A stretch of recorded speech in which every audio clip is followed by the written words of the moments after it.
right, let's go ahead and set up your thumb drive. So your thumb drive will show up on your desktop, so you can double click it.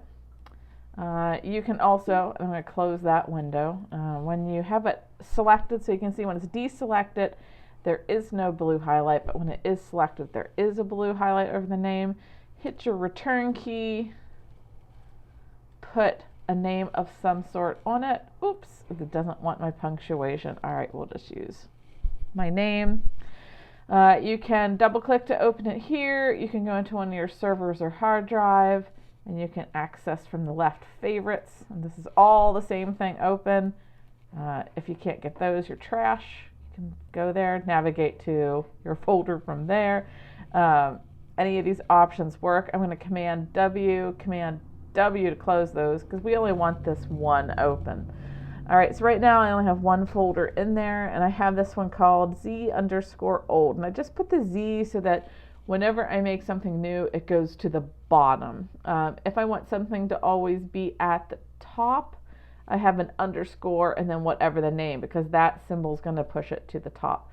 So this is just a system that I use. If you get into coding, we use it a little bit more there, just so that you can have better systems of organization. So old stuff I have dumped in there, and I'm going to be starting fresh.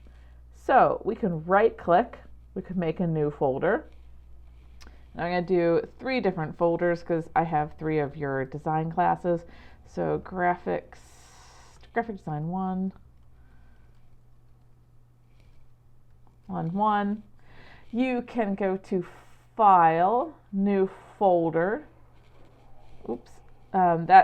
This is good because it's going to remember where you were last. Remember, Macs like that. So graphic design 1, 2, and I don't want that one nested, so just drag it back into that window, and you can go ahead and do Shift Command N, and that makes a new folder, graphic design 1, 3.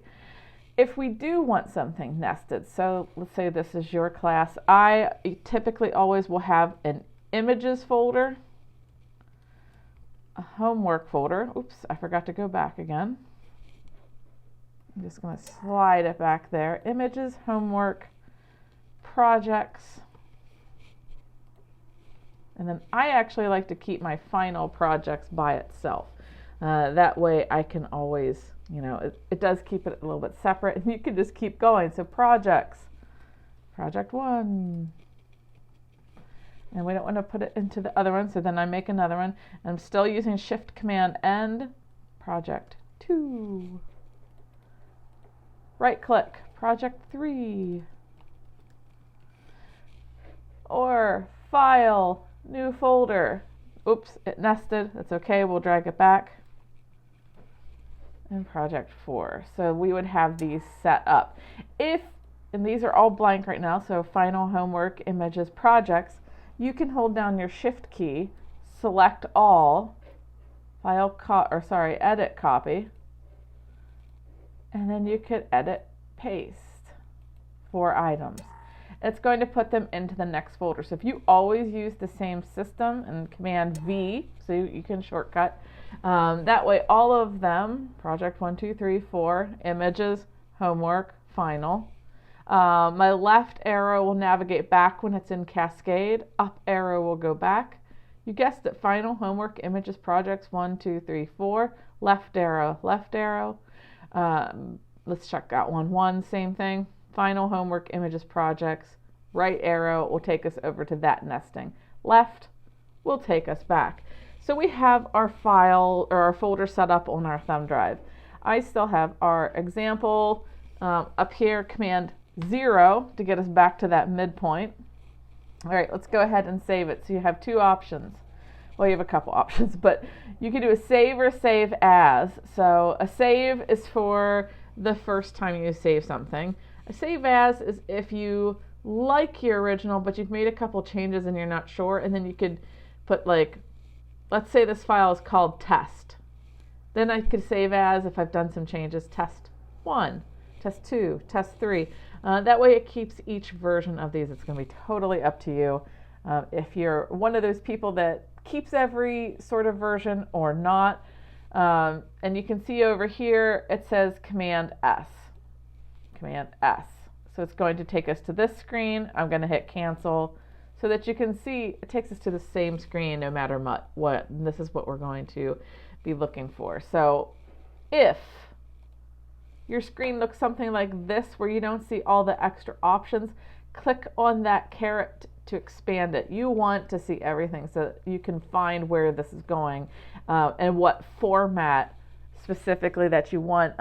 If you do work from a PC, PCs have an extra button in this area where it says, do you want to hide the extension?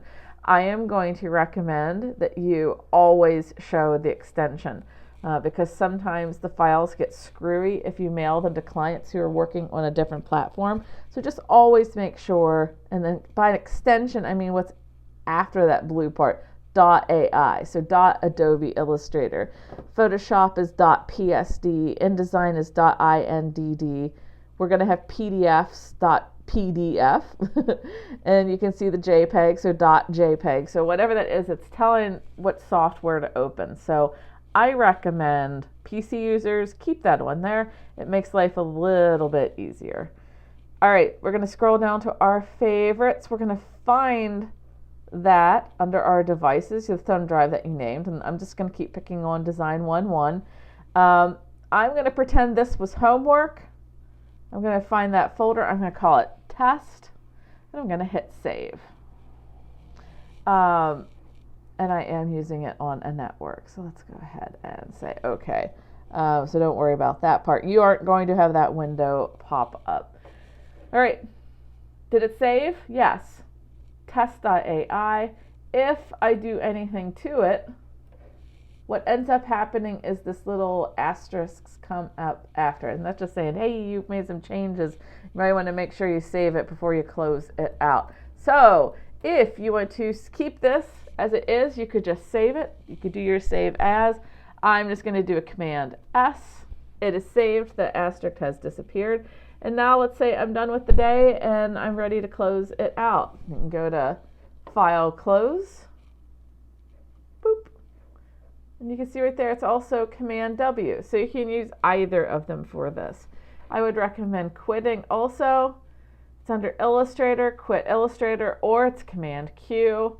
And if you're totally done with the day, I'm just going to close this window.